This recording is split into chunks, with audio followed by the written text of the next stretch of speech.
So far we know that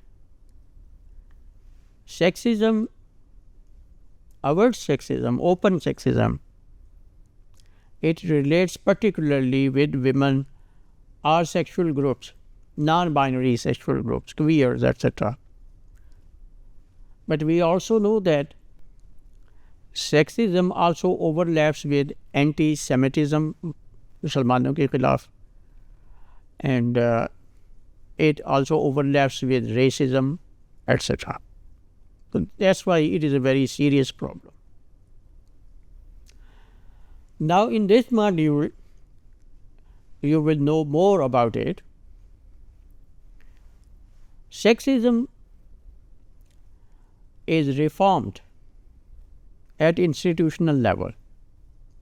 Certain institutions use very authorized type of language, and the people who are associated with that organization or institute, they are bound to follow the conventions prescribed by that organization or institute.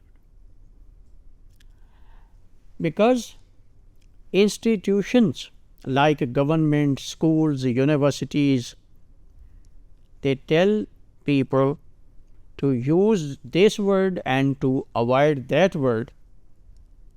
This is called institutionalized sexism. Here we follow conventions or expectations of institutions, expectations of society, norms of society regarding gender.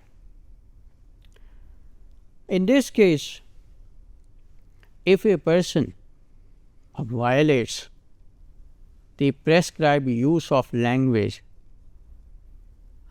or a person's use of language is offensive, goes against some particular group or race, so he won't be responsible, because he is not using this language on his or her own.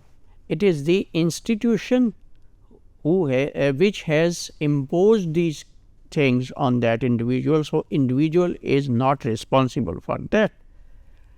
Actually, institution speaks through individual. So it is not individual who speaks, it is the institution that speaks through individual. But institutions are agents of dominant culture. They promote those norms which are norms of dominant culture of the society. The use of language in this context, institutional context, may not be taken as sexist. We won't take it as offensive, because it is normative use of language. It is according to norms of the society and of the culture. But feminists, what is their point of view? They think that only men give names to things and even to persons. Okay, these norms are established by men. Things are defined by men. Their labels, their names are given by men. So here names means names of person, names of activities, experiences, everything is defined by men. So this is how feminists think that language is actually in hands of men, and this is language is man-made. However, this is not an act of language itself. This is clear. We cannot deny that some words over the time, with the passage of time, gain negative meanings because they are used in a negative sense. So it happens over time, it happens many a time in the similar situation. So what happens? The negative meaning is associated with that word, it becomes part of that word. It becomes part of meaning of that word, because words get their meaning from their use. So there is no fault of words. Words themselves don't have any meaning. Their use gives them meaning. Meaning can be negative or positive. Now see these two words, shrill and feisty, are such type of words. Shrill is that voice which is which has high pitch and which is very annoying, and such kind of voice is attached with women. So it has negative sense.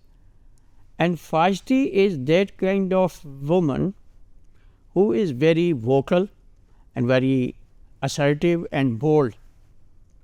Now this too is regarded as negative quality of a woman, because these qualities are found in men. They are masculine qualities. They are not expected of a female. So this is how the use of words gives them negative connotation, negative meanings. That's why we call them social meanings, not literal meanings.